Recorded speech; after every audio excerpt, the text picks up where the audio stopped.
முதற்கடவுளாகக்கூடிய விநாயகருக்கு முதல்ல பூஜை பண்ணி, அடுத்தபடியா லக்ஷ்மி நவகிரகம் இதெல்லாம் பூஜை பண்ணி, அதனை தொடர்ந்து வாஸ்து என்று சொல்லுறது கொடுப்பாதை கட்டி இடத்தை சுத்தப்படுத்தணும், கோயிலை சுத்தப்படுத்தணும். அப்புறமா சாயந்தரம் விசங்கரம் என்று சொல்லக்கூடிய 8 திக்கு பலி, பூசணிக்கால பலி கொடுத்து புத்து மண்ணால சக்தி அடிச்சு சாமிகிட்ட போய் அஞ்சுபல இருந்த சாமி எடுத்து கலந்தாச்சு. இப்ப யாகசாலையில சுவாமிக்கு யாக பூஜை எல்லாம் ஆரம்பிக்கப்படும்.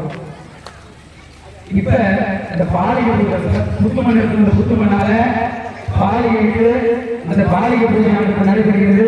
அதனை தொடர்ந்து வேதிகார்த்தனை, 2ஆம் கால துர்காவதி, பூர்ணாவதி, அதனை தொடர்ந்து ராககால பூஜைகள் நடைபெற்று மகாதீபாவளி அருட்பிரசாதமாக எல்லாரும் அமைதியா இருக்கும்.